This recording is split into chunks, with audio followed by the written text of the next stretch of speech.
Praise lord. దేవుని గ్రంథమైన Bible నుండి ప్రభుని ఆరాధించుట కొరకై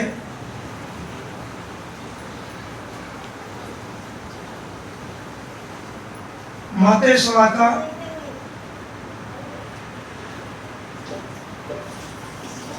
5వ అధ్యాయము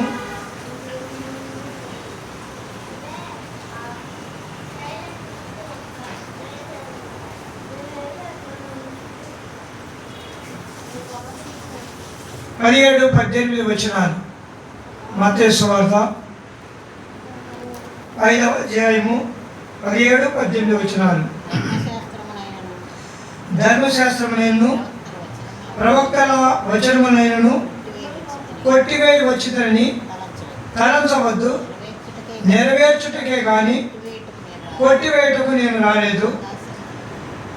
ఆకాశమును భూమియు గతించిపోయినవే కానీ ధర్మశాస్త్రమంతయు నెరవేరు వరకు దాని నుండి ఒక పొల్లైనను ఒక సున్నైనను తప్పిపోదని నిశ్చయముగా మీతో చెప్పుతున్నాను. రండి, మత్తయి సువార్త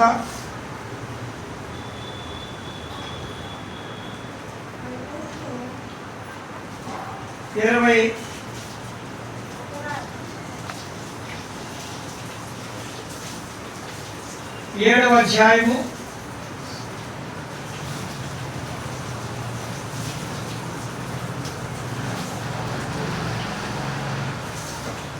9వ వచనం. అప్పుడు విలువ కట్టబడిన వాని అనగా ఇశ్రాయేలు కొందరు విలువ కట్టిన వాని క్రయధనమైన 30 వెండి నాణెములు తీసుకొని, ప్రభు నాకు నియమించిన ప్రకారం వాటిని కుమ్మరి వారి పొలమునికి ఇచ్చితిని అని ప్రవక్త అయిన యెర్మీయా ద్వారా చెప్పబడినది నెరవేరెను.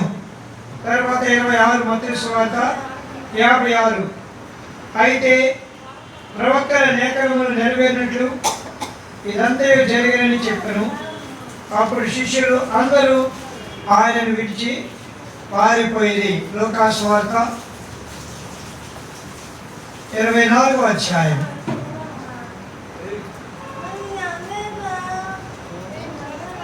లూకా సువార్త 24వ అధ్యాయము వచనము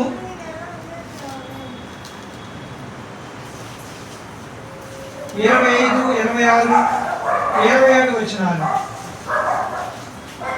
అందుకు ఆయన, అవివేకులారా, ప్రవక్తలు చెప్పిన మాటలన్నింటినీ నమ్మని మందమతులారా, క్రీస్తు ఎలాగూ శ్రమపడి తన మహిమలో ప్రవేశించడం అగత్యము కాదా అని వారితో చెప్పి, మోషేయు సమస్త ప్రవక్తలు మొదలుకొని లేఖనములన్నిటిలో తను కూర్చున్న వచన భావములను వారికి తెలిపాను.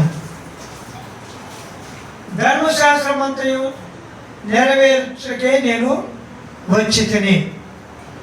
ఆకాశము భూమి గతించును కానీ ధర్మశాస్త్రములో ఒక సొన్నైనా, నా మాటలు ఒక సొన్నైనా పొల్లైనా తప్పిపోదు. అంటే ధర్మశాస్త్రం ప్రకారము మోషే కొంతమంది ప్రవక్తలు రాశారు. యెర్మీయా, యెషయా, జకరియా, మీకా. ఇలాగ ప్రభు యేసుక్రీస్తు యొక్క జన్మల గురించి, జీవితం గురించి, మరణం గురించి, పునరుద్ధానముల గురించి కూడా రాశారు. కాబట్టి వీటిని బట్టి ఆయన 30 వెండి నాణేలకు ఇస్కరియోతు యూదా ద్వారా అమ్మబడ్డాడు. ప్రధాన యాజకులు, శాస్త్రులు, పెద్దలు ఆయన్ని తీసుకొని సిలువకు తీసుకెళ్ళారు. డబ్బులు పెట్టి కొనుక్కోలేదు, ఎందుకంటే పెంచుకుంటాక ఇంకో ఏ మంచి పని చేయడానికి కాదు, సిలువ వేయడానికి కొనుక్కున్నారు. యేసు ప్రభువారు ఆ సిలువ వేయబడ్డానికి అమ్మబడ్డాడు. సిలువ వేయబడ్డాడు, మరణించాడు, సమాధి చేయబడ్డాడు. 3వ రోజున లూకా సువార్త 24 ప్రకారము ఆయన 6వ నాడే ఎమ్మాయి గ్రామ కాపరులతో మాట్లాడుతూ, మీరు ఎలాగో క్రీస్తు ఎలాగో శ్రమపడి తన మహిమలో ప్రవేశించడం అగత్యము కాదని వారితో చెప్పి, మోషే సమస్త ప్రకటన మొదలుకొని లేఖనాలన్నింటిలో తనకు వచ్చిన సంగతులన్నింటినీ వారికి తెలిపాడంట. అంటే ఇప్పుడు ఆ కొద్ది సమయంలో ఆ కొన్ని కిలోమీటర్ల ప్రయాణంలో యేసు ప్రభువారి గురించి ఏ ప్రవక్త ఏం చెప్పాడో అన్నీ చెప్పేశాడు. అంటే ఒక పెద్ద ప్రసంగ వేదిక లాగా ఉంది ఆ మార్గం. కొన్నిసార్లు వాకింగ్ చేస్తా కొంతమంది మాట్లాడుతూ ఉంటారు ఫోన్లో నుండి. అంటే నడుస్తూ ఉంటారు, ఆయాసం అవుతూ ఉంటుంది, మాట్లాడుతూ ఉంటారు అనమాట. కాబట్టి ఇప్పుడు వీళ్ళందరూ నడుస్తా ఓ ప్రసంగ వేదికలాగా ఆ మార్గాన్ని ఎంచుకున్నారు, ఎమ్మాయి మార్గం. ఇక్కడ ఆయన మొత్తం చెప్పేశాడు. ఇప్పుడు అన్నీ చెప్పుకోవాలంటే మనకే టైం ఉండదు, అంతసేపు చెప్పడానికి కష్టమే కదా. కాబట్టి కొన్ని సంగతులు, అసలు ధర్మశాస్త్రం ప్రభువైన యేసుక్రీస్తు గురించి ఏం చెప్తుంది, వాటిలో నుండి కొన్ని సంగతులు జ్ఞాపకం చేయబడతాం. అసలు ధర్మశాస్త్రం ఎందుకు వచ్చింది దాని గురించి కూడా మనము ఒకసారి వెళితే ఆ ధర్మశాస్త్రంలో ఉన్న ప్రభు ఎట్లా ఉన్నాడో మనము చూస్తాము. ద్వితీయోపదేశకాండ పుస్తకం, ద్వితీయోపదేశకాండ పుస్తకం 9వ అధ్యాయం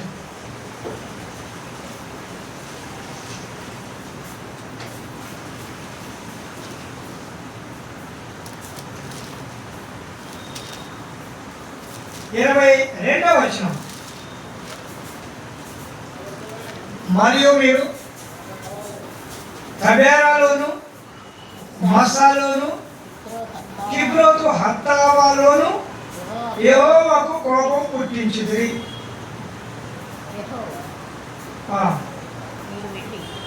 చాలండి. తర్వాత 25వ వచనం. కాగా నేను మునుపు సాగిలపడినట్లు యెహోవా సన్నిధిని 40 పగళ్ళు 40 రాత్రులు సాగిలపడితిని. ఇది చాలండి. ధర్మశాస్త్రం ఎందుకు వచ్చిందంటే నిర్గమకాండం 20వ అధ్యాయం ప్రకారము దేవుడు ధర్మశాస్త్రాన్ని మోషేని సీనాయి పర్వతం మీదకి రమ్మన్నాడు. వెళ్ళాడు, అక్కడ 10 ఆజ్ఞల పలకని ఇచ్చాడు. తీసుకొని వచ్చేటప్పటికి ప్రజలు 40 రోజులు టైం పట్టేటప్పటికి మోషేను వాడు ఏమైపోయాడు, మాకు ఒక దేవుడు కావాలన్నారు. కాబట్టి ఆరోను ఏం చేశాడంటే, మీ దగ్గర ఉన్న వెండి బంగారాలు ఇవ్వండి, మీకు ఒక దేవుడిని మీకు ఇస్తాను అని వాళ్ళ దగ్గర బంగారు వెండంతా తీసుకొని ఒక పోత దూడను చేశాడు. ఆ పోత దూడను తీసుకొచ్చి, ఓ ఇశ్రాయేలు మీ దేవుడు ఇదే అన్న. ఈయనే అన్న, అది జీవం లేదు కదా. కూర్చుని వీడే అంటారు ఎవరన్నా? వాటర్ బాటిల్ ఇతనే అంటారా? ఇదే అంటారు. జీవం లేని వాటికి ఇది, జీవం ఉన్న వాటికి వీడు ఈమె ఈ మాటలు వస్తాయి. కూర్చొని ఈమె అంటారు ఎవరన్నా? వాటర్ బాటిల్ పట్టుకుని ఏమో అంటారా? అంటే జీవం ఉన్న వాటికి వేరు, నిర్జీవమైనడు. అందుకని ఈ పోత దూడకు ఓ ఇశ్రాయేలు మీ దేవుడు ఇదే అన్నారు. వాళ్ళు ఇదే అన్నారు, ఈయన అన్నారు, వాళ్ళకేం అర్థం కాలేదు. కానీ దాని చుట్టూరు తినుటకును త్రాగుటకును ఆడుటకును లేచుటకు మొదలుపెట్టింది. ఇక ఆ దూడ చుట్టూరు చేరి పాటలు పాడుకుంటూ ఇక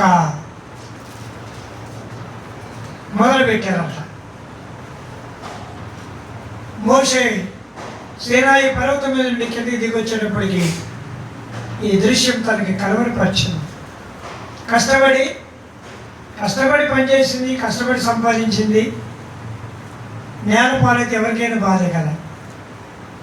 అయ్యో, కష్టపడి తీసుకురాబడిన 10 ఆజ్ఞలు వీళ్ళకి చెబుదాం అనుకుంటే ఇంత దుర్మార్గంగా అయిపోయారు. నేను ఎవరికి చెప్పాలి? ఇంకా అసలు దేవుడే లేకుండా పోయారు. దేవుడు ఉన్నవాడైతే, దేవుడు ఉన్నవాడు కాబట్టి వాక్యం వింటాం కూర్చొని. దేవుడు అన్నాడు ఏమి వింటాడు? లేదు కదా. దేవుడు ఉన్నవాడైతే కొంచెం చెబుదాం అనుకున్నానే, వీళ్ళు దేవుడి నుండే తప్పిపోయారు.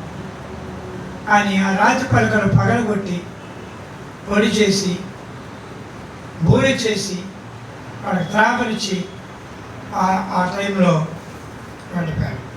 ఆ కారణం చేత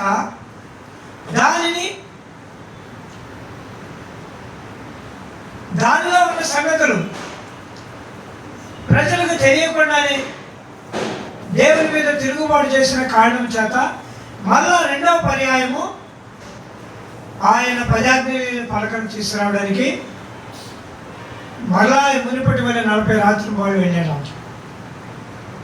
కాబట్టి ఈ పలక తీసుకొచ్చే ముందు వాళ్ళు ఏం చేసినారంటే 22 ప్రకారము దేవునికి కోపం పుట్టించారు. ఎక్కడ తబేరాలో, మస్సాలో, కిబ్రోత, హతావాలో 3 స్థలాల్లో వారు దేవునికి కోపం పుట్టించారు. మస్సా ఎక్కడ ఉందండి? నిర్గమాకాండం 17వ అధ్యాయము 7వ వచనం.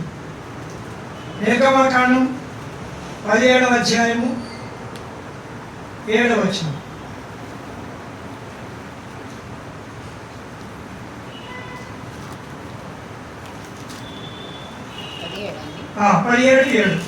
అప్పుడు ఇశ్రాయేలు చేసిన వారమును బట్టి యెహోవా మన మధ్యన ఉన్నాడో లేదా అని వారు యెహోవాను శోధించుటను బట్టి అతడు ఆ చోటికి మస్సానియు మెరీబానియు పేర్లు పెట్టాడు.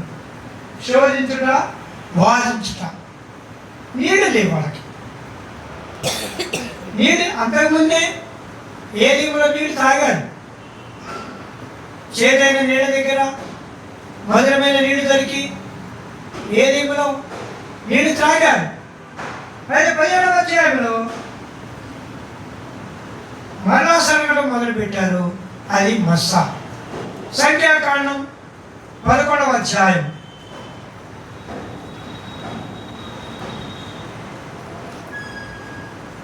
సంఖ్యాకాండం 11వ అధ్యాయము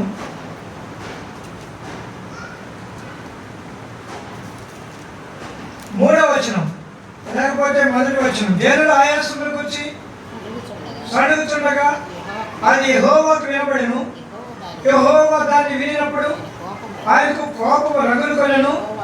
యెహోవా అగ్ని వారిలో రగులుకొని ఆ పాడెమును ఒక కొనం దహింపసాగెను. జనులు మోషేకు మొరపెట్టగా మోషే యెహోవాను వేడుకొనినప్పుడు ఆ అగ్ని చల్లారెను.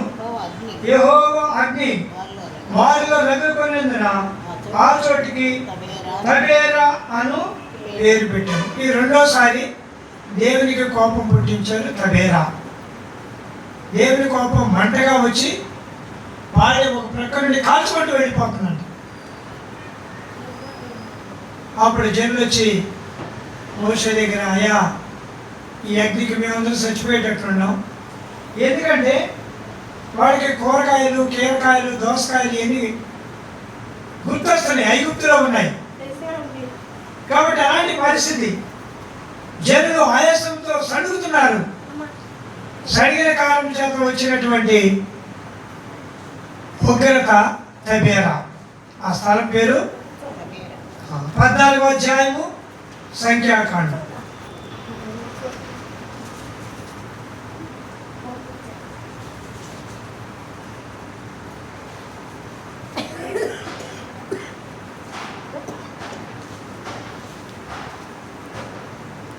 వచనము 14 మొదటి వచనం.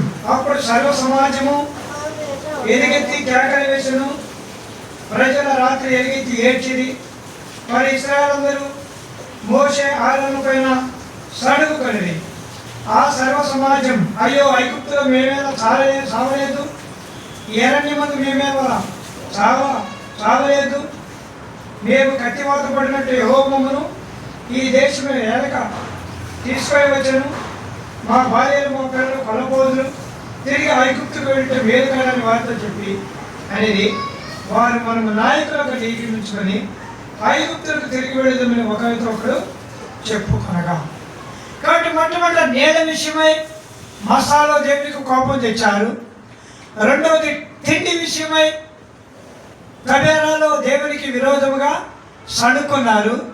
ఇప్పుడు నాయకుని విషయమై వారు ఈ స్థలం పేరేంటి? ఏం పేరు?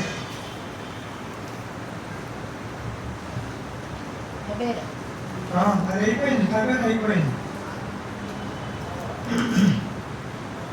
కిబ్రోత హత్తావా, కిబ్రోత హత్తావా. ద్వితీయోపదేశకాండం 33వ అధ్యాయము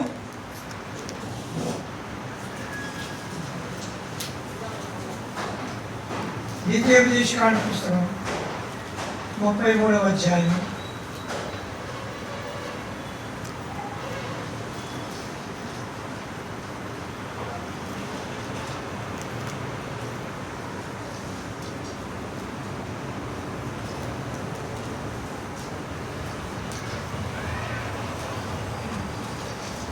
సంఖ్యాకాండం, క్షమించండి, సంఖ్యాకాండ పుస్తకం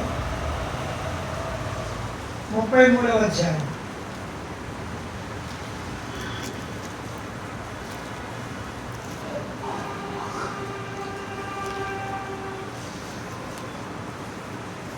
వచనము 9వ వచనం చదివితే 14వ వచనం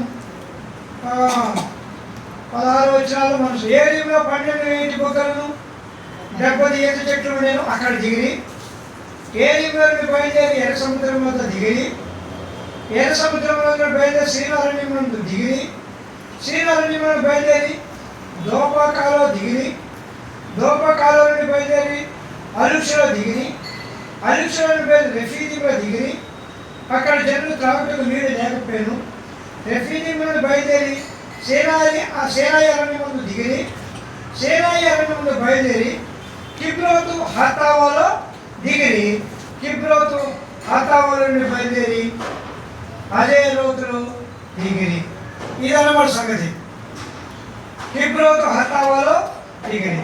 ఇక్కడికి వచ్చేటప్పటికి నాయకుడు కావాల్సి వచ్చాడు.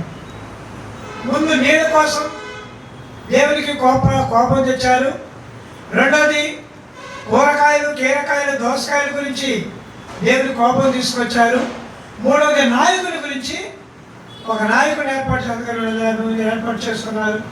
అదంతా కూడా మనం కాబట్టి ఇదంతా కూడా మనం ఎందుకు చెప్తున్నామంటే ధర్మశాస్త్రము ఈ కాలం చేత వచ్చింది. దేవునికి కోపం పుట్టించే వాడికి ఏం చేయాలనే ఉద్దేశంతో వచ్చింది. కొన్ని సంగతులు చూస్తాం. ద్వితీయోపదేశకాండ పుస్తకం అన్నీ ఇప్పుడే ధ్యానించలేం, కానీ కొన్ని సంగతులు ప్రభు నడిపించిన ప్రకారంగా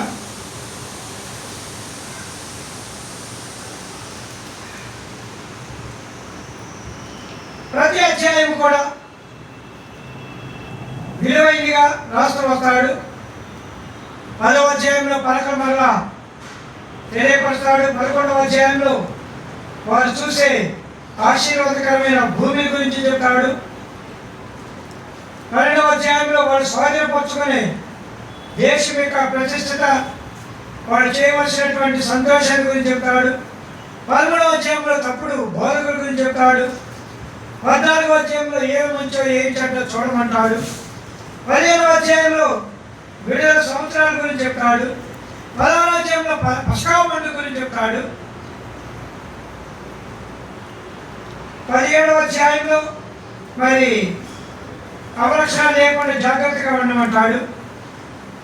అయితే ఇప్పుడు 18లో యాజకులు, 19వ అధ్యాయంలో ఆశ్రయపడాల గురించి చెప్తూ ఇప్పుడు మనము 22వ అధ్యాయంలో నుండి వెళ్తాం.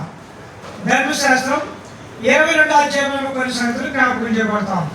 మొట్టమొదటి 22వ అధ్యాయము, లేకపోతే దాని ముందు 19వ అధ్యాయం ఆఖరి వచనం చదివి 22వ అధ్యాయంలోకి వెళ్తే బాగుంటుంది. నీవు ఎవరిని కటాక్షింపకూడదు, ప్రాణములకు ప్రాణము, కంటికి కన్ను, పంటికి పన్ను, చేతికి చెయ్యి, కాలికి కాలు మీకు విధి. కాబట్టి ఎవరిని కూడా కనికరించొద్దు. మీరు పొరపాటు చేశాడని కనుక మీకు తెలిసిందా? ఇంతకుముందులో ధర్మశాస్త్రంలో ఉన్న సంగతుల కంటే రెండో పర్యాయం తీసుకొచ్చిన చాలా కఠినమైనవి. వీటిని నెరవేర్చడం చాలా కష్టమైనవి. అందుకని 18వ అధ్యాయంలో కూడా 21వ అధ్యాయంలో అక్కడ సిలువల గురించి చెప్తాడు. 22-23 మరణశిక్షకు తగిన పాపము ఒకడు చేయగా అతను చంపి మారు మీద వేలాలు తీసివేళ అతని శవము రాత్రి వేళ ఆ మ్రాని మీద వేయకూడదు. వేలాడు తీయబడిన వాడు దేవునికి శాపగ్రస్తుడు కనుక నీ దేవుడైన యెహోవా స్వాస్థ్యముగా నీకు ఇస్తున్న దేశమున నీవు అపవిత్రపరచబడినట్లు అగత్యముగా ఆ దినమున వారిని పాతి పెట్టవలెను. కాబట్టి ఇలా ఉంది అన్నమాట. ధర్మశాస్త్రంలో ఇవన్నీ కఠినమైనవి. కంటికి కన్ను, పంటికి పన్ను, చేతికి చెయ్యి, కాలు కాల, వాతకు వాత, దెబ్బకు దెబ్బ, ఇవన్నీ ఉన్నాయి. ఒకడు ఎవరైనా సరే మరణ శిక్ష దగ్గర పాపంగా చేస్తే ఖచ్చితంగా రాళ్ళ మీద వేలాడి తీయాలి. ఎవరిని కటాక్షించకూడదు, కొడుకునైనా ఎవరిని కానీ ఏంది కూడా. ఇప్పుడు 22వ అధ్యాయంలో కొన్ని సంగతులు మనం చూసుకొని ఆరాధనలో ప్రవేశిద్దాం. రండి. మొట్టమొదట 22వ అధ్యాయము 1వ వచనం. నీ సహోదరుని ఎద్దు కానీ గొర్రె కానీ త్రోవ తప్పిపోట చూసినట్లా నీవు వాటిని చూడనట్లు కన్నులు మూసుకొని అగత్యముగా వాటిని నీ సహోదరుని ఎద్దకు మళ్ళింపవలెను. తర్వాత 4వ వచనం.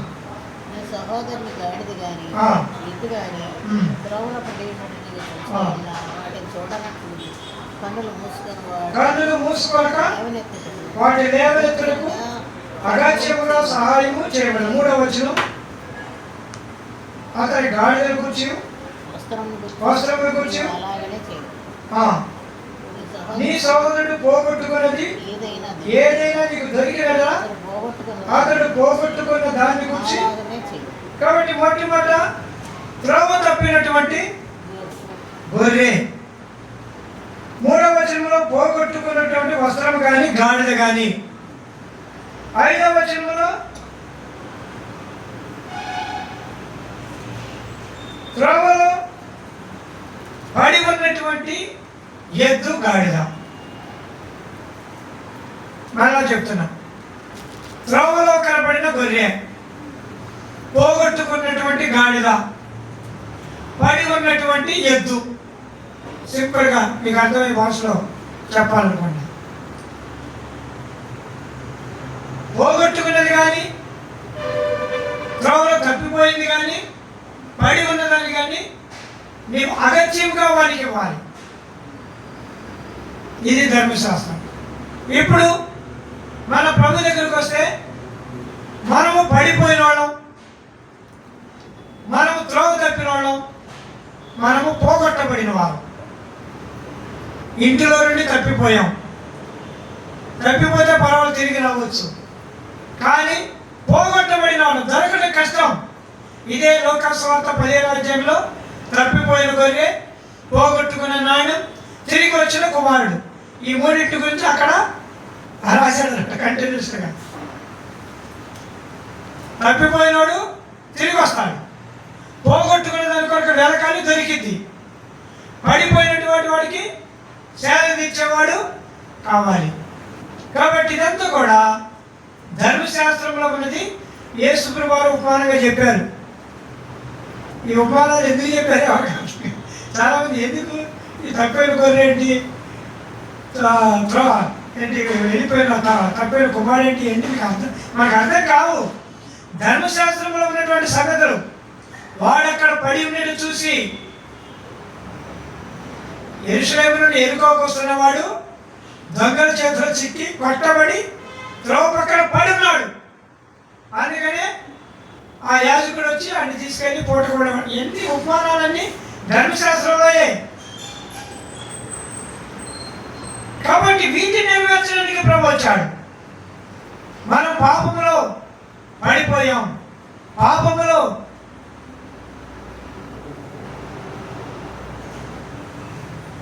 త్రోవకు దూరంగా వెళ్ళిపోయాం. దొరకనటువంటి వస్త్రాలుగా గాడిదగా, గొర్రెగా, ఎద్దుగా ఉన్నాం. అయితే దాన్ని ఇవ్వాలి అనే మాట నెరవేర్చడం కొరకు యేసుప్రభు వారి లోకానికి రావాల్సి వచ్చింది. తర్వాత 22వ అధ్యాయము 6వ వచనం, 5వ వచనం. స్త్రీ పురుషుడు పురుష వేషం వేసుకోకూడదు, అలాగూ చేయవారందరూ దేవుడైన యెహోవాకు. కాబట్టి మన వేషం మార్చడానికి వచ్చాం, మన రూపం మార్చడానికి వచ్చాం.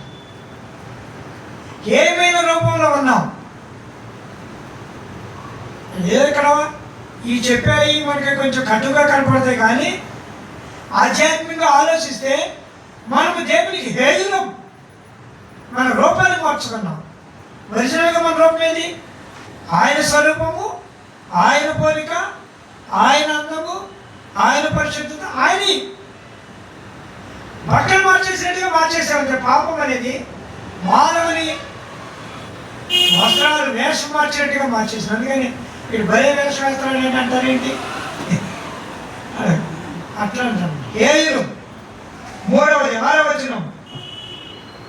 కొట్లైనను పిల్లలైనను పక్షి గూడు పెట్టుకున్న మీద కానీ నేల మీదే కానీ త్రోవలోనే కానీ ఇది కనపడిన తల్లి ఆ పిల్లలను ఆ గుడ్డిలను పొదిగిన ఎడల పిల్లలతో కానీ కూడా తల్లిని తీసుకొనక నీకు మేలు కలిగినట్లు నీవు దీర్ఘాయుష్మంతుడైనట్లు అగత్యముగా తల్లిని విడిచి పిల్లలనే తీసుకొని వచ్చును. దీర్ఘాయుష్మంతుడుగా ఉండాలి. మొట్టమొదట తప్పిపోయిన నీ స్థితి నుండి రావాలి. రెండవది హేమైన నీ స్థితి నుండి రావాలి. మూడవది నువ్వు దీర్ఘాయుష్మంతుడిగా ఉండాలి. దీనికి ఏం చెప్పాడంటే, దారిలో వెళ్తా ఉన్నావు, ఓ పక్షి గుడ్లు పెట్టి పిల్లలు చేసి పంపు. జనరల్గా ఏదైనా గుడ్లు పిల్లలు కొన్ని అనుకుంటా, గూడు ఉందనుకో, ఏం చేస్తారు? గుడ్లు లాగేస్తారు, పిల్లలు పడేస్తారు, అంతేనా? పెద్దది ఎప్పుడు వస్తుందా దాన్ని పట్టుకోవాలి. పెద్ద పక్షి గుడ్లు పెట్టి పిల్లలు అక్కడ పొదిగి వెళ్ళిపోయిందమ్మా. ఇప్పుడు నువ్వు వెళ్ళేటప్పుడు కనపడేది ఆ గూట్లో ఉన్న పక్షి పిల్లలు కానీ గుడ్లు కానీ కనపడతాయి. ఏం తీసుకోవాలనిపిస్తుంది నీకు? మీకు అనుకోలేదేమో, మాకు తెలుసు. ఆ గుడ్లు తీసుకెళ్ళిపోయి కాల్చేసుకొని అట్లా వేసుకొని తినేసేవాళ్ళు. ఇవన్నీ మేము అనుభవించింది. ధర్మశాస్త్రం ఏమన్నా మాకు తెలుసు. పరిశుద్ధ దేవుడు అది చేయొద్దు, వాటిని నువ్వు తీసుకెళ్ళి పెంచుకో. తల్లిని విడిచిపెట్టు, మళ్ళీ గుడ్లు పెడతావు. అంటే సంగతి ఏంటంటే, నీకు దీర్ఘాయుష్మంతుడు కావాలంటే ఎవరికి హాని చేయొద్దు. తీసుకెళ్తే తల్లికి బాధ అవుతుంది, కానీ వాడిని పెంచు. పిల్లలను తీసుకెళ్ళు, అది గుడ్లు తీసుకెళ్ళొద్దు. మరి గుడ్లు తీసుకెళ్తే నువ్వేం చేస్తావు? పిల్లలు తీసుకెళ్ళి పెంచుకో. కొన్ని పావురాయలు వస్తాయమ్మా, కొన్ని పావురాయలు మామూలు బయట పావురాయలు వచ్చేసి ఎడల్లో కొన్ని ఎడల్లో సెటిల్ అయిపోతాయి. కొన్ని కొనుక్కొచ్చుకొని పెంచుకుంటారు, అది వేరే విషయం. కాబట్టి దేవుడు ఏమన్నాడంటే, నీకు దీర్ఘాయుష్మంతుడు కావాలంటే పిల్లల్ని పెంచు, తల్లిని వదిలిపెట్టు. గుడ్లు పాడు చేయొద్దు, పిల్లల్ని చంపేయద్దు. అంటే మన దోషం లేకుండా చేయాలని ప్రభు కోరుకుంటాం. అంటే మన దోషం, మన పిల్లలను చంపేస్తాము, గుడ్లు పిసికేస్తాం. అలాంటి స్థితి నీకు లేకుండా ఉండాలని ప్రభు వచ్చాడు. తర్వాత 8వ వచనం. క్రొత్త ఇల్లు కట్టించినప్పుడు దాని మీద హత్యాదోషము రాకుండాకై నీ ఇంటి పైకప్పులు చుట్టూ పెట్టగోడ కట్టింపవలెను. తర్వాత నీ విత్తనములు విత్తు, వైరును ద్రాక్ష తోట కోసం ప్రతిష్టలు కాకున్నట్లు ద్రాక్ష తోటల మీద వాటిని విత్తకూడదు. ఎద్దులు గాడిదలు దయచేసి భూమిని దున్నకూడదు. ఉన్ని జనపనార కలిపిన బట్టలు వేసుకోనకూడదు. ఇవన్నీ కూడా ఒకే ఒక హత్యా దోషం అంట. ఇల్లు కట్టి పిట్ట కూడా కట్టాలి. పిట్ట కూడా కట్టకుండా గృహప్రవేశం అవ్వకూడదు. ఎందుకంటే ఎవరైనా దాని మీద నుండి పడి చచ్చిపోతారు పిల్లలు. కాబట్టి ఇల్లు కట్టామంటే పిట్ట కూడా కట్టిందంటే గృహప్రవేశం చేయాలి. లేకపోతే అది హత్యాదోషం. ఇంకేముందంటే కొన్ని విత్తనాలు వేసామనుకో, విత్తనాలు ప్రతిష్టంగా ఉండడానికి ద్రాక్ష తోటలు వివిధమైన వాటిని విత్తకూడదు. నువ్వు ద్రాక్ష తోట వేసేటప్పుడు ద్రాక్ష విత్తనాలు వేయి. మళ్ళీ ద్రాక్షలో ఒలివ విత్తనాలు చల్లుతాను, మన భాషలో చెప్పాలంటే దోసపాదులు పెడతాను, మునగ చెట్లు ఇట్లా కుదరదు. అంటే మిశ్రితం అనేది ఆయనకి ఇష్టం కాదు. అంటే ఎద్దుతో గాడిదలు చచ్చేసి దున్నొద్దు, ఎద్దులే దున్నాలి. అలాగే ఉన్నికి జనపనార కలిసిన వస్త్రాలు చేయొద్దు. ఉన్ని అంటే తాళ్ళు, ఉన్ని అంటే వస్త్రాలు బట్టలకి, జనపనార అంటే తాళ్ళు. అర్థమవుతుందా? మోకులు మళ్ళీ మనం బట్టలు కుట్టే దారాలతో కొడతారా? అవి జనపనారతో. ఆ నారు వేరు. మీరు చూసారా జనపనార? చూసారా? పెద్ద జనం చూసారా మీరు? జనం కోసి నీళ్ళలో నానబెట్టి మురగబెట్టి బయటికి తీసి అది లాగితే కర్ర పోతుంది, నార బయటకు వస్తుంది. ఎంత మేము అనుభవించి. కాబట్టి దాంతో పేనాలి తాడు. కాబట్టి దాన్ని ఏమి చెప్తున్నాడంటే, నీవు ప్రతిష్ఠితంగా ఉండాలి అంటే మిశ్రితమైంది వద్దు. హత్యాదోషం లేకుండా ఉన్నారంటే పిట్టుగోడ కట్టినట్టుగా భద్రంగా ప్రతిష్ఠించు. దీర్ఘాయుషువంతులు కావాలంటే తల్లిని విడిచిపెట్టు, పిల్లలు తీసుకెళ్ళు. వేషధారణ లేకుండా దేవునికి ఏయంగా ఉండకుండా ఉండాలి అంటే వేషధారణ మాను. ఇవన్నీ మనం చేయాలంటే మన వల్ల ఇంకా చాలా ఉన్నాయి. అవన్నీ ఇప్పుడు చెప్పలేము. కాబట్టి ఎన్ని సంగతులు. ధర్మశాస్త్రం వచ్చిందేమో 3 స్థలాలను బట్టి. మొట్టమొదటి స్థలం మస్సా, ఇంకొక స్థలం తబేరా, ఇంకొక స్థలం కిబ్రోత హత్తావా. 3 స్థలాల్లో దేవుని మీద ప్రజలు తిరుగుబాటు చేశారు. కాబట్టి మోషే ధర్మశాస్త్రాన్ని తీసుకొచ్చాడు. మోషే ధర్మశాస్త్రం తీసుకొచ్చినప్పుడు ఆయన చేసింది ఏంటంటే, కంటికి కన్ను, పంటికి పన్ను, చెవికి చెవి, వాతకు వాత, దెబ్బకు దెబ్బ. వీటి నెరవేర్చడం కొరకు ధర్మశాస్త్రంలో రాని మీద వేలాడదీయాలి, బాధి పెట్టాలి, శిలువ మీద నుండి దించాలి. కొడుకైనా తండ్రి అయినా ఎవరైనా మరణశిక్ష కారణం మీద ఏదైనప్పటికీ దాన్ని ఖచ్చితంగా శిలువలో వేలాడాలి. ఈ శిలువలో వేలాడిన వాడు బాధి పెట్టబడాలి. ఇది ప్రభువైన యేసుక్రీస్తు వారు నెరవేర్చాడు. దీన్ని నెరవేర్చడానికి 22వ అధ్యాయంలో త్రోవ తప్పిన గొర్రె, 3వ వచనములో పడి ఉన్నటువంటి వస్త్రము ఎద్దు, 5వ వచనము 4వ వచనములో పడిపోయిన త్రోవ పక్కన పడినటువంటి గాడిద. ఈ మూడింటికి ప్రభు 3 ఉపమానాలు చెప్పాడు. క్రొత్త నిబంధన లూకా సువార్తలో 5వ అధ్యాయంలో వస్త్రధారణ వేషమని చెప్పాడు. మన వేషాన్ని మార్చడానికి, మన హత్యాదోషాన్ని మార్చడానికి ఈ 22వ అధ్యాయంలో ద్వితీయోపదేశకాండం 22వ అధ్యాయంలో మన 5 సంగతులు అవి. ఒకటి, హేయమైన దాన్ని మార్చడానికి, దీర్ఘాయువర్షంగా చేయడానికి, హత్యాదోషము తీసేయడానికి, ప్రతిష్ఠితమైన జనముగా చేయడానికి ఎద్దును గాడిదను కలిపి జచ్చేసి దున్నకూడదు కదా. ఉన్నితో జనపనాలను తయారు చేసి కుట్టకూడదు. ద్రాక్ష తోటలో వివిధమైన విత్తనాలు చల్లకూడదు. సో ఎంత అంటే మామూలుగా చదివితే అర్థం కావు, మామూలుగా చదివితే ఈ లేఖనాలు అర్థం కావు.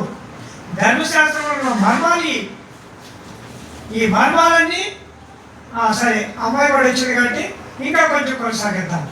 ద్వితీయోపదేశకాండం 22వ అధ్యాయం.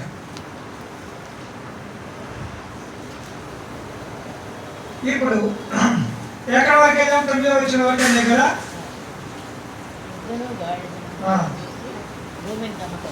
13వ వచనంలోకి వస్తాం. ద్వితీయోపదేశకాండం 23:13. ఇవి కొంచెం హార్డ్గా ఉంటాయి, ఆయన అర్థం చేసుకుంటే ప్రయత్నం చేద్దాం. ఒకడు స్త్రీని పెళ్లి చేసుకొని ఆమెను కూడిన తర్వాత ఆమెను వల్లక ఆమె మీద అవమాన క్రియలు మోపి ఆమె చెడ్డదని ప్రచురపరిచి ఈ స్త్రీని నేను పరిగ్రహించి ఈమె దగ్గరకు వచ్చినప్పుడు ఈమె యందు కన్యాత్వము నాకు కనబడలేదని చెప్పినాడలా చాలండి. ఇదంతా నేను చెప్తాను ఇక చదివేది. ఎందుకంటే ఒక స్త్రీని ఒకడు పెళ్లి చేసుకున్నాడు. పెళ్లి చేసుకున్న తర్వాత ఆమెతో కూడా ఆ రాత్రి మరి కలిశాడు, కూడుకున్నాడు. అయితే వీడు తెల్లపోతుడు వచ్చి ఏమో కన్యాత్వం లేదన్నాడు. ఏమో చెడ్డది, ఈమెకి కన్యాత్వం లేదు, మన భాషలో చెప్పాలంటే కన్యపడ తెగిపోయింది అని వాడు బయటకు వచ్చి చెప్పేస్తున్నాడు. తండ్రి అప్పుడు కూడా ఉండి టెస్ట్లో మీరు మెడికల్గా వచ్చారు కాబట్టి చూడండి ఏం చేశాడు తండ్రి, ఏం చేశాడు చూడండి. ఆ చిన్నతనాన్ని తండ్రి 17వ వచనం.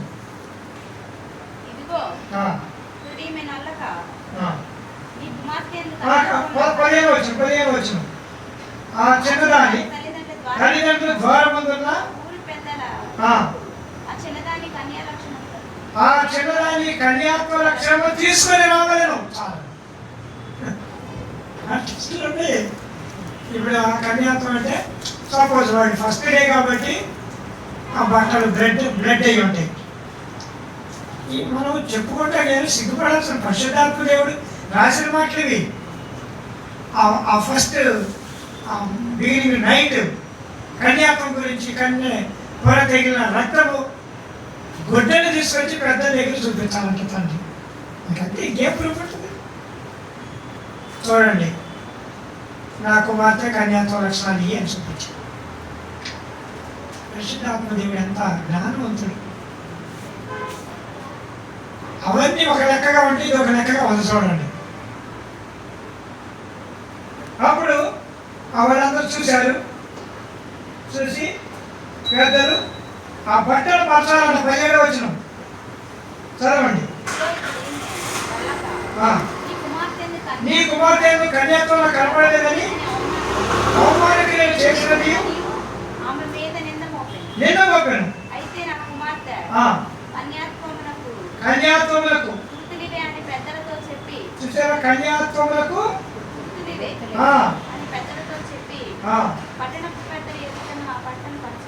కన్యాత్వములకు గుర్తులైన బట్టలు పరచాలంట.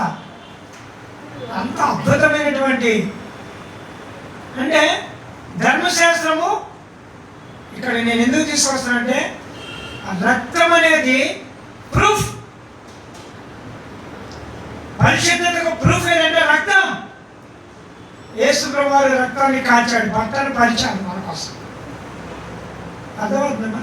ఇది ఫిజికల్గా చూస్తే చాలా కఠినంగా కనబడుతుంది, కానీ ఆత్మీయంగా ఆయన రక్తం, యేసు రక్తం ప్రతి పాపము నుండి కడిగి మనల్ని ఏం చేసింది? తల్లిదండ్రులు సిగ్గు ఒడిసి కదా, సిగ్గు విడిచి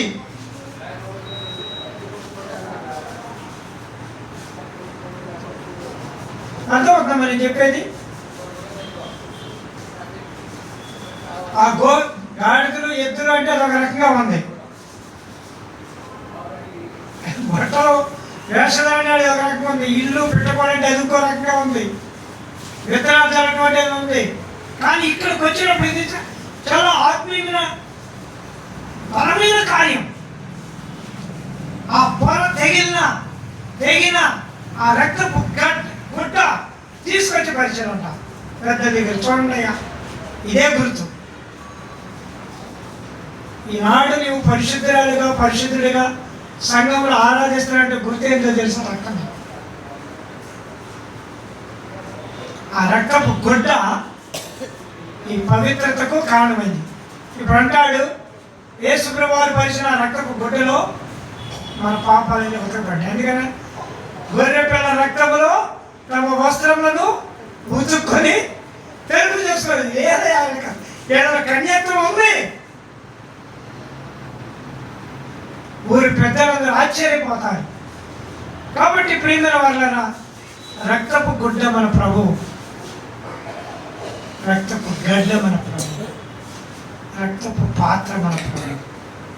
రక్తాన్ని చిందించాడు మన కొరకు. ఇంత ఆత్మీయమైన సత్యాలు ఇక్కడ ఉన్నాయి ధర్మశాస్త్రం. అందుకనే ధర్మశాస్త్రం నెరవేర్చడానికే కానీ కొట్టివేయడానికి నేను ఆకాశము భూమి గతించిపోయినా కానీ నా మాటలు ఒక సొన్నైనా పొల్లైనా తప్పిపోదు. కారణం ఏంటంటే నేను రక్తాన్ని కాచి నీకు పరిశుద్ధతనిచ్చిన వాడిని. నేను మీ కొరకు మ్రాని మీద విరామాలు తీయబడిన వాడిని. నేను మీ కొరకు సమాధి చేయబడిన వాడిని. నేను మీ కొరకు కంటిని, పంటిని, ఒంటిని, దెబ్బను, గాయమును అన్నీ ఇచ్చినవాడు. నేను నా దగ్గర ధర్మశాస్త్రం. ఓకే, అది అట్లా ఉంచుతాను. ఇంకా కొంచెం ఎదురుకు వస్తే చూడండి దయచేసి 22వ వచనం. అంటే ఇవన్నీ కూడా ఇదంతా ఒక పార్ట్ అనమాట. 10 వచనాల వరకు అది ఒక పార్ట్, 12 వచనాలకు 13 వచనం ఇది ఒక పార్ట్. చదవండి. ఒకడు మగనాలితో ప్రేమించుతుండగా కనబడిన వారిద్దరు అనగా ఆ స్త్రీతో క్షయించిన పురుషుడును ఆ స్త్రీయు చంపబడవలను. అట్లు ఆ చెడుతనమును ఇశ్రాయేలు నుండి పరిహరించుదురు. ఇది యోహాను సువార్త 8వ అధ్యాయంలో రాళ్లతో కొట్టబడిన స్త్రీని కొట్టడానికి ముందు వాళ్ళందరూ కూడా యేసుప్రభువు దగ్గరికి కొట్టుకుంటా తీసుకొచ్చి మాట్లాడుతున్నారు. పాపంలో పట్టబడింది. ధర్మశాస్త్రం ఏం చెబుతుంది? పాపంలో పట్టబడిన వాళ్ళని రాళ్ళతో కట్టి చంపమని ధర్మశాస్త్రం చెబుతుంది కదా. అందుకే ఏమైనా తీసుకొచ్చాం. నువ్వేం చేస్తావు చేయి బోధకుడు అంటే ఆ నేల మీద వంగి ఏదో రాస్తానంట. అంటే she committed with the men. ఒక పురుషుడితో ఈమె కలిసి చేసింది. వాళ్ళే ఇక్కడ వాళ్ళు లేకుండా ఒక్కదాన్ని చంపడానికి వీలే. ఏవో వంగి రాస్తా ఉంటే వారి పాపం అంటే ధర్మశాస్త్రం వాడికి మెయిన్లోకి వచ్చింది. అరే మనం ఎంత బుద్ధిహీనులు, ఈ స్త్రీ నాళ్ళతో కొడుతున్నాం కానీ పురుషుడు వదిలేసి వచ్చామే. యూదునికి పురుషుడు అంటే మహాప్రేమ అండి, ఆడవాడు అంటే చులక. అందుకని ఇప్పుడు పెళ్లి చేసుకున్న వాడు కన్యాత్వం గురించి ఎవరన్నా బయటకు వచ్చి చెప్తాడు. ఎంత చులకనైతే ఆ పని చేస్తాడు. సో ఇక్కడ కూడా అది. అందుకనే ఆ రాళ్ళతో కొట్టబడి స్త్రీని తీసుకొచ్చినప్పుడు నేల మీద రాస్తానంటే ధర్మశాస్త్రం గుర్తొచ్చింది వాళ్ళకి. పురుషుడిని తీసుకురాలేదు కదా, ఏమైనా చంపుదాం. వారిద్దరూ అక్కడ రాయబడి కదా, పురుషుడు స్త్రీలు చంపబడు. వారిద్దరూ చంపబడాలి. ఓ ఇది మనం చేసే తప్పు కదా అని అప్పుడు పడేసి వెళ్ళిపోయారు. దాన్ని అది కాబట్టి ఏం చూపిస్తూ ఉందంటే మన పాప నైజాన్ని దేవుడు క్షమించాడు. చావవలసిన మనకు జీవం ఇచ్చాడని చెప్పడానికి అది ధర్మశాస్త్రంలో ఉన్నమాట. చచ్చిపోవలసిన మన జీవితాలకు బ్రతుకునిచ్చాడు. తర్వాత 23-24 వచనాలు. కన్యకైన చిన్నది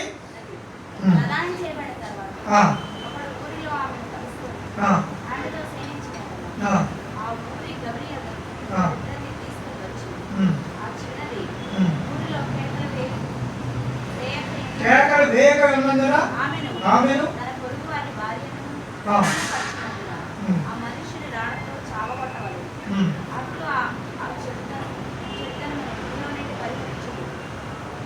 ఇంకా 25 కూడా చదువుతామా? 25, 26 వచ్చినారు కూడా.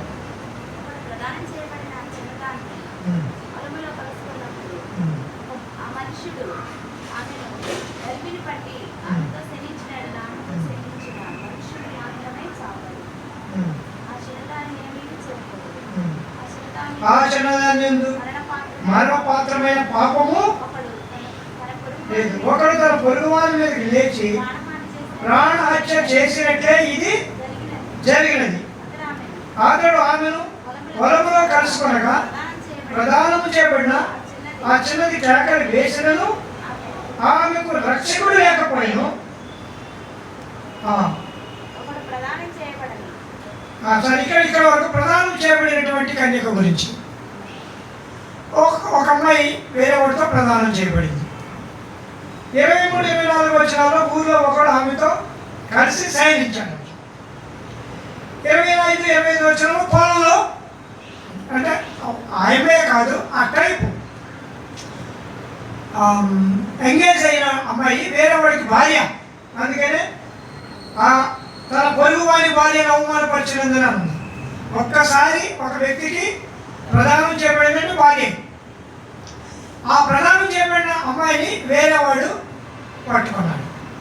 తర్వాత పొలంలో కూడా బలితో పెట్టి, ఇది హత్యతో సమానం అంట. అంటే ఇష్టం లేకుండా ఒక పాపం, మరణకరమైన పాపము ఆమెలో లేదు. పాపం ఎవరిలో ఉంది? వీడిలో ఉంది. కాబట్టి ఇక్కడ జ్ఞాపకం చెప్పంటే స్త్రీ విషయం ఇక్కడ తప్పే లేకపోయినా ఇద్దరిని సాగుపట్టాల్సిందే, వాడిని సాగుపట్టాల్సిందే. ఇదంతా కూడా ధర్మశాస్త్రం చెబుతుంది. అయితే హంతకులమైన సంగతిని ఇక్కడ జ్ఞాపకం చేయబడుతుంది. అంటే వ్యభిచారం, పరిశుద్ధత కొరకు ప్రభు మనకు పరిశుద్ధత ఇవ్వడానికి ఆయన మనకు ప్రతిగా చంపబడ్డాడు. అంటే క్షయించిన వాడు వీడు, బలిమి చేసిన వాడు వీడు, పట్టుకున్న వాడు వీడు, ఆ త్యాగరాస్తున్నా ఒప్పుకోకుండా నష్టపరిచిన వాడు వీడు. అయినా ఇలాంటి వ్యక్తికి వీడు కావాలి. ప్రభు వీడి పక్షములు చనిపోయినట్లుగా హంతకుడు, వ్యభిచారి, అబద్ధికుడు అన్నీ ఉంటేనే ఇది ఒక పాపం జరగాలంటే కమిట్ జరిగిందంటే ఇంత ఉంటుంది దాని వెనుక. కాబట్టి ఇలాంటి దుర్మార్గుల కొరకు ఆయన మరణించాడని చెప్తాను. సరే, ఇప్పుడు లాస్ట్ది దాదాపుగా 25, 26 వచ్చినాలు చదివాం కదా. 28 వచ్చినామండి. ఒకడు ప్రధానము చేయబడిన కన్యక. ఇప్పుడు ఎంతవరకు? ముందేమో పెళ్లి చేసుకున్న అమ్మాయి, ఇంకొక అమ్మాయి ఏమో ప్రదానం చేయబడిన అమ్మాయి, ఇప్పుడేమో ప్రదానం చేయబడిన అమ్మాయి. ఈ అమ్మాయి గురించి చదువు.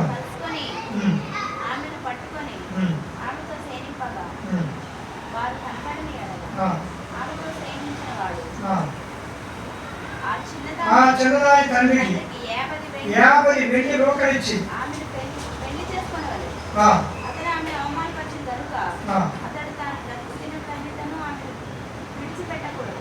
ఇది ఇంకా విడ్డూరంగా ఉంది. అమ్మా వినండి, ప్రదానం చేయబడిన అమ్మాయి ఎవరికి భార్య కాదు.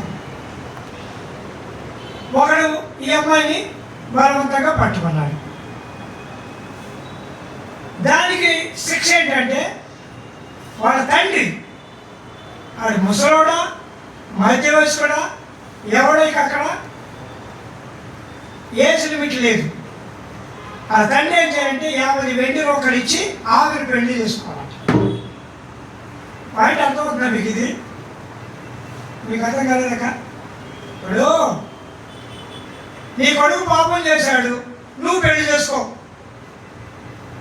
సింపుల్గా నీ కొడుకు పరాయి వ్యక్తితో పాపం చేశాడు. ఆ పాపానికి శిక్ష ఏంటంటే ఆయన కన్నా నేరానికి నువ్వు పెళ్లి చేసుకోవాలి.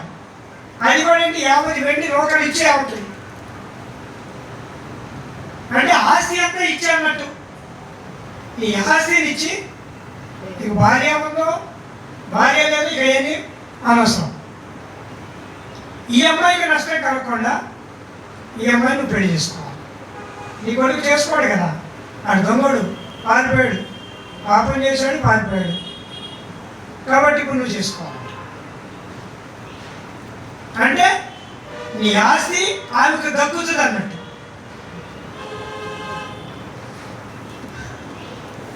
కాబట్టి మన ప్రభు మన కొరకు ఆస్తిని ఇచ్చాడు.